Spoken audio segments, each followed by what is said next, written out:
অনেকে মনে করতেছে ইরানকে হুতায় দেবে আমেরিকা আর ইসরায়েল একসাথে। আমার অনুমান এটা পারবে না। ইরান সম্ভবত কি পারমাণবিক বোমার পরীক্ষা করে ফেলছে, বোমা কি বানায় ফেলছে। 2017 সালে উত্তর কোরিয়া যখন পারমাণবিক পরীক্ষা চালায় তখন 6.3 মাত্রার ভূকম্পন রেকর্ড করা হয়। এইটা ছিল বিস্ফোরণজনিত কৃত্রিম ভূকম্পন। গতকালকেও ইরানের সেমনানে 5.1 মাত্রার ভূকম্পন হয়েছে। সেমনান ইরানের মিসাইল টেস্ট এরিয়া।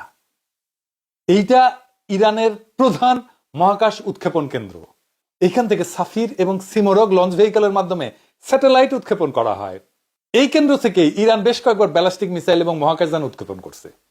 সেমনান একটা মরুভূমি অঞ্চল এবং এইখানে সেই কারণে জনসংখ্যা নাই, লোকজন বাস করে না। সেই কারণে এই জায়গায় ব্যালিস্টিক মিসাইল এবং রকেট পরীক্ষা চালানো খুব নিরাপদ। 100 কিলোটনের পারমাণবিক বোমার ভূগর্ভস্থ বিস্ফোরণ হইলে সাধারণত 5 মাত্রার ভূকম্পন অনুভূত হয়। এই সামনান এলাকায় ভূগর্ভস্থ পারমাণবিক বিস্ফোরণের জায়গা হিসেবে তৈরি করছে ইরান, এই রিপোর্ট অনেক আগেই আসিছে। অনেকে চিন্তা করতেছে এইটা প্রাকৃতিক ভূকম্পন না, তবে এই ভূমিকম্পের কেন্দ্র মাটির 10 কিলোমিটার গভীরে। এত গভীরে পারমাণবিক বোমার পরীক্ষামূলক বিস্ফোরণ করা যায় না, করা হয়ও না। তবে আমি তো আর বিশেষজ্ঞ না, যা পত্রিকায় দেখলাম আর কি, সেটা থেকেই বলতেছি আপনাদেরকে। তবে 2024 অক্টোবরে এই সেমনানেই একই মাত্রা ভূমিকম্প হয়েছিল। সেটা ছিল আরো গভীরে, 12 কিলোমিটার গভীরে। আর ইউরো নিউজ স্টোরি করেছিল যে এইটা সম্ভবত ভূগর্ভস্থ পারমাণবিক বোমার বিস্ফোরণ। ইউরো নিউজ কিন্তু ইউরোপিয়ান ইউনিয়নের, এটা খুবই নাম করা, বিখ্যাত, রেসপেক্টেড একটা নিউজ এজেন্সি।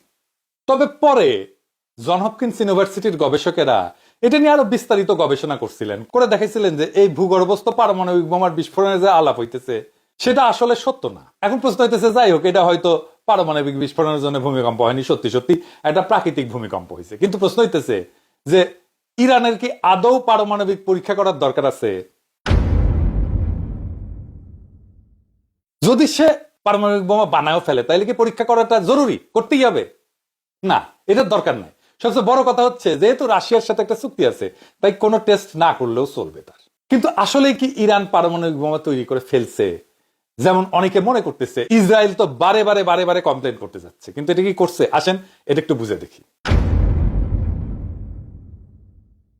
আজ থেকে 1 সপ্তাহ আগে ইসরায়েলের মিডিয়া রিপোর্ট করতেছে ইরান পারমাণবিক বোমা বানানোর আগে যে ক্রিটিক্যাল টেস্টগুলো করতে হয় তা সফলভাবে করে ফেলছে। এই টেস্টগুলো করে ফেলতে পারলে পারমাণবিক বোমা বানায় ফেলা 1 সপ্তাহের কাজ। শুধু ইসরায়েল না, বিবিসিও রিপোর্ট করছিল মাত্র 3 দিন আগে যে মাসখানেক লাগতে পারে ইরাকের একটা পারমাণবিক বোমা তৈরি করতে। এই যে তুলসী গ্যাবার্ড, যে আমেরিকার ন্যাশনাল ইন্টেলিজেন্সের ডিরেক্টর, সে বলছিল যে ইরাকের কাছে এনরিচড ইউরেনিয়াম, মানে বোমা বানানোর, পারমাণবিক বোমা বানানোর জন্য ইউরেনিয়ামকে এনরিচ করতে হয়। এইটা স্টক ইরানে মজুদ এত আছে যে পারমাণবিক শক্তিধর দেশের কাছেই শুধু সেই পরিমাণে থাকে। আইএইএ 1 দশক ব্যাপী একটা অনুসন্ধানের পর একটা তদন্ত রিপোর্টে বলছিল যে ইরান 1980 থেকে 2003 সাল পর্যন্ত এমন কিছু কাজকর্ম করছে তার পারমাণবিক কর্মসূচিতে, প্রমাণ পাইছে, যা পারমাণবিক বোমা বানাইতেই শুধু করা হয়। 1 বছর আগে, প্রায় 11 মাস থেকে 1 বছর আগে ব্লিংকেন বলছিল যে ইরান 1 থেকে 2 সপ্তাহের মধ্যে পারমাণবিক বোমা বানাইতে পারে। তার মানে ইরানের পারমাণবিক বোমা বানাইতে পারার সক্ষমতার বিষয়টা এটা দীর্ঘদিন থেকে আলাপের মধ্যে আছে, এবং এই আলাপটা এরকম যে তার 1 সপ্তাহ থেকে 1 মাসের মধ্যে সে বানাই ফেলতে পারে। সেটা আজকের আলাপ না, অনেকদিন আগে থেকে আলাপটা চলতেছে। শুধু বিবিসি না, সিএনএন একই রিপোর্ট করছে। 2023 সালে আন্তর্জাতিক পরমাণু সংস্থা, এটা যেটা বললাম আইএইএ, হঠাৎ করে জানাই দিল যে ইরানের পরমাণু স্থাপনায় 83.7% মাত্রার সমৃদ্ধ ইউরেনিয়ামের চিহ্ন পাওয়া গেছে। ওরা দেখছে। শুনতে নিরীহ লাগলেও এটাই সেই মাত্রা যেটাকে একেবারে বোমার দোরগোড়ায় পৌঁছে দেওয়া বলা হয়। আর ওইদিকে 60% মাত্রা সমৃদ্ধ ইউরেনিয়ামের মজুদ তখন ছিল 128.3 কিলোগ্রাম। প্রচুর। ইতিহাসে প্রথমবার এই পরিমাণ। এখানে শেষ না, পরের বছর আমেরিকা সরাসরি বলেই দিল যে ইরানের ব্রেকআউট টাইম, মানে বোমা বানানোর জন্য যতটুকু সময় লাগে, সেটা কমে এখন মাত্র 1 থেকে 2 সপ্তাহ হয়েছে।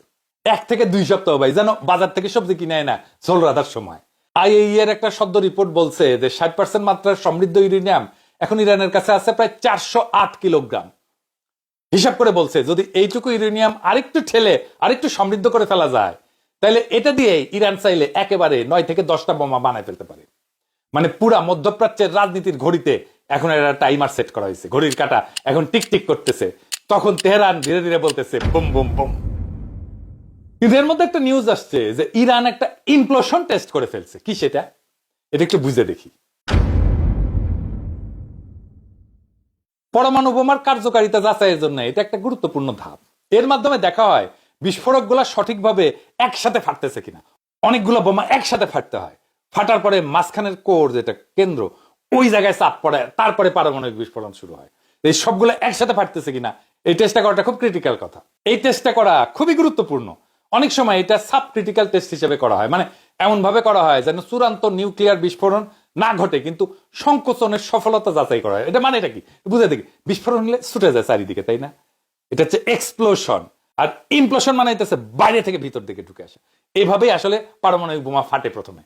প্রথমে বাইরে থেকে একটা বিস্ফোরণ হয় যেটা ভিতর দিকে আসে, আর ভিতরে করে থাকে পারমাণবিক বোমা, সেটাকে ফাটায় দেয়। প্লুটোনিয়াম ভিত্তিক যে বোমা, এইটার জন্য এই ইমপ্লোশন টেস্টটা গুরুত্বপূর্ণ। এই ইমপ্লোশন টেস্টটা করে ফেলছে ইরান। হিরোশিমায় যে বোমাটা পড়ছিল ওইটা প্লুটোনিয়াম বোমা ছিল না, কিন্তু নাগাসাকিতে এটা প্লুটোনিয়াম বোমা ছিল। এই টেস্টটা গোপনেই করে দেশগুলা, কারণ পূর্ণমাত্রা পরমাণু বিস্ফোরণ আন্তর্জাতিক নজরদারিতে পড়ে।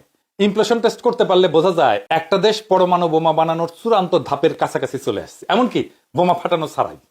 আর এই ইমপ্লোশন টেস্ট হইতেছে পরমাণু বোমার মেকানিজমের হৃৎপিণ্ডে ঢোকার শেষ রিহার্সেল। এটা যেন সেই মুহূর্ত যখন শেষবার একজন অস্ত্রের ট্রিগার চেক করে নেয়। ইরান, উত্তর কোরিয়া বা অন্য কোনো রাষ্ট্র যদি এটা সফলভাবে করে, তাহলে ধরে নিতে হবে ঘড়ির কাঁটা এখন আর ঘোরে না, এখন বাজে। ইরানে ইসরায়েল আক্রমণ করলে সে তার পারমাণবিক বোমা বানানোর কর্মসূচিকে ত্বরান্বিত করবে, এটা অনুমান করছিল সকলেই। সম্ভবত ইরান এই কাজটা করে ফেলছে। তাই এখন ট্রাম্পও বলতেছে আমাদের গোয়েন্দারা যে রিপোর্ট দিছে ইরান পারমাণবিক বোমা বানাইতেছে না, এটা ভুল। ট্রাম্প কইছে যে 2 সপ্তাহ টাইম চাই, তারপরে সিদ্ধান্ত নিমু ইরানে অ্যাটাক করবো কিনা।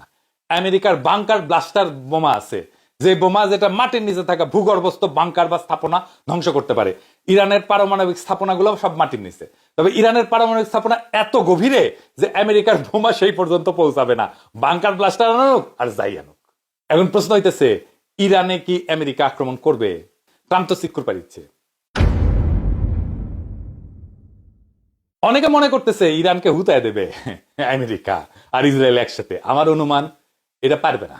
ইরান সম্ভবত বানায় ফেলছে পারমাণবিক বোমা। আমেরিকান আক্রমণ হলে ইরান তার সর্বশক্তি প্রয়োগ করে পাল্টা আক্রমণ করবে, আর সেটা হইতে পারে পারমাণবিক বোমা তৈরি হয়ে থাকলে সেটার ব্যবহার করা। ইরানের একরোখা সাহসী অবস্থান দেখতেছেন না? এই প্রস্তুতির কারণেই সম্ভবত এই সাহসী অবস্থান আমরা দেখতে পাইতেছি। আজকের প্রশ্নটা আর শুধু ইরানের না, এটা গোটা দুনিয়ার সব নির্যাতিত, শোষিত, অবরুদ্ধ জাতির। ইরান হয়তো পরমাণু বোমার শেষ পরীক্ষায় পৌঁছে গেছে, বা হয়তো না, কিন্তু ইরান যা নিশ্চিতভাবে অর্জন করে ফেলছে তা হলো আত্মমর্যাদার পরমাণু স্তম্ভ। যে দুনিয়ায় গণতন্ত্র আর মানবাধিকার নামের শব্দগুলোকে অস্ত্র বানায় সাম্রাজ্যবাদের ট্যাঙ্কে চাপায় দেওয়া হয়, যেখানে ইরান দাঁড়ায় আছে অধিকার আর প্রতিরোধের এক বিকল্প ব্যাখ্যা হইয়া।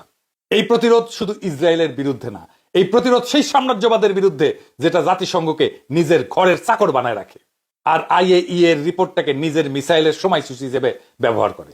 ইরান যদি সত্যি সত্যি পারমাণবিক বোমা বানায় থাকে, তাইলে সেটা গোটা দুনিয়াকে ধ্বংস করার জন্য না, বরং নিজেদের ধ্বংস হওয়া থেকে বাঁচানোর জন্য।